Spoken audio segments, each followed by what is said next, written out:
राजवंशी समाज के भवैया लोक संस्कृति को जीवित रखने के लिए दोतारा बनाया जा रहा है और इसे बेचकर कलाकार सुभाष कर्मकार का परिवार अपना गुजर बसर करता है। आपको बता दें कि सुभाष कर्मकार विभिन्न पेड़ों की पत्तियों से बांसुरी की धुन व भवैया गाना गाते हैं। सुभाष कर्मकार को लोग पत्ता बाजक के नाम से भी जानते हैं। सुभाष कर्मकार सिलीगुड़ी के बानेश्वर मोड़ संलग्न खुदीराम पल्ली के निवासी है। उनके पिता और माता भवैया कलाकार थे। सुभाष कर्मकार ने भवैया कलाकार के रूप में अपनी यात्रा अपने माता और पिता का हाथ पकड़कर शुरू किया। संगीत बजाने के अलावा उन्होंने कुछ साल पहले दोतारा बनाना भी शुरू किया। उनके हाथ से बना दोतारा की बाजारों में काफी मांग है। बताया गया है कि उन्होंने बिना किसी अत्याधुनिक मशीन की मदद लिए खुद ही अपने हाथों से दोतारा बनाते हैं। इस तरह वो राजवंशी संस्कृति को जीवित रखने की कोशिश कर रहे हैं। इस विषय में उन्होंने कहा कि আমার নাম সুভাষ কর্মকার, পরিচয় আমার তো টাইটেল কর্মকারে। আমার এইটা এলাকার নাম হলো একটিয়াশাল ক্ষুদিরাম কলোনির এখন পল্লী বলে। এইটা ধরো বানাচ্ছি, ধরো লকডাউন হলো না, লকডাউনের 1 বছর আগ থেকে আমি শুরু করছি আর কি। এর আগে অন্য কাজ করতাম, লকডাউনের পর থেকে মানে এই কাজেই লিপ্ত হয়ে গেছি, আর অন্য কাজ করি না। সেই বিষয়ে আমি ওইটাই তো আমি চেষ্টা করতেছি যে এই জিনিসটা যদি আমি ধরে থাকি তো হয়তো 2-1টা বাচ্চা কাচ্চা শিখবে, আর শিখলেও 2-1টা শিখে উঠেছে। এখনও যদি কারো আগ্রহ থাকে আসুক, আমি যে কয়দিন বাঁচি আছি দেখাই দেবো, শিখবে। তাহলে আমি চলে গেলে পরে জিনিসটা থাকবে, এই আমি এটা আশা করব সব সময়। যেরকম আমি বানাচ্ছি, যদি কেউ একটা ছেলে আসি ধরে যদি আমি একটু মানে কাজ করি, হ্যাঁ কাজ কর না, আমি কাউকে ক্লাস করাই না, তবে আমাকে ডাকে ক্লাস করার জন্য। আমি এই কাজে মানে যুক্ত বেশি, তো আমি ক্লাস করতে যাই না, কারণ সেরকম তো ওরা মানে পয়সাও দিতে পারবে না, সময়টার দাম আছে বর্তমানে সময়টা। আমি যদি দোতরারে কাজ করি তো দোতরার কাজটাই আমার আগে যায়। 3 দিনে যদি আমি কাজ করি দোতরাটার পিছনে আমার ধরো যে 2000 টাকা আসবে। 3 দিনে যদি আমার মতো লোক 2000 টাকা কাজ করতে পারে, কিংবা 4 দিনেই খাইলো, তাও তো আমার বাড়িতে বসে ধরো 500 টাকা।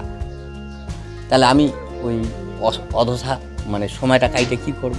হ্যাঁ, গানও বাজাই, তবে কীর্তনাদি যদি কেউ ডাকে, কেউ হয়তো আসরে নিয়ে যায়, বড় বড় আসর করি, যেরকম সরকারি প্রোগ্রাম। আমাকে তো শিল্পী কার্ড দিয়েছে, তো 12-13 বছর হইলো আমাকে শিল্পী কার্ড আমি পাইছি। 12-13 বছর থেকে আমি শিল্পী ভাতা পাই, চলছে। আর যখন সরকার থেকে ডাক পড়ে মিটিং মিছিলে গান বাজনা করার জন্য, লোক জমে রাখার জন্য, তখন আমরা যাই, গ্রুপ আছে আমাদের। আর তাছাড়া যদি কেউ হয়তো একটা ক্লাবে কোনো পূজা হইলো, ওখানে হয়তো কেউ যদি গ্রুপ চাইলো, তো আমরা গ্রুপ দিতে পারি, গ্রুপ দিয়ে দিই।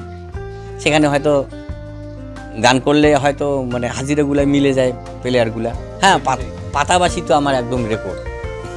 পাতাবাসি, গাছের পাতা, আমি তো ছোটোবেলায় এর মতো 10-12 বছর বয়সে আমি খালি পাতায় ফুকাইতাম, কারণ এটা আমি শিখছিলাম মানে এক কীর্তন পার্টির দলে।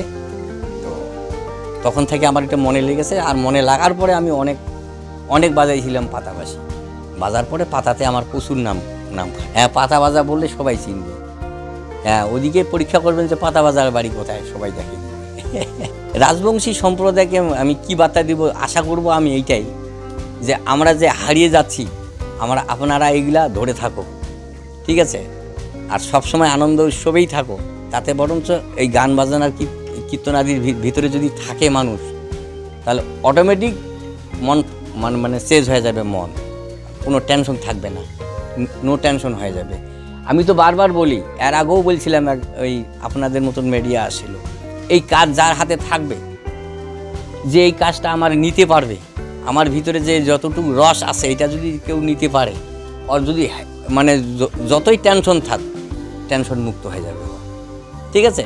সবসময় আনন্দে থাকতে পারবে।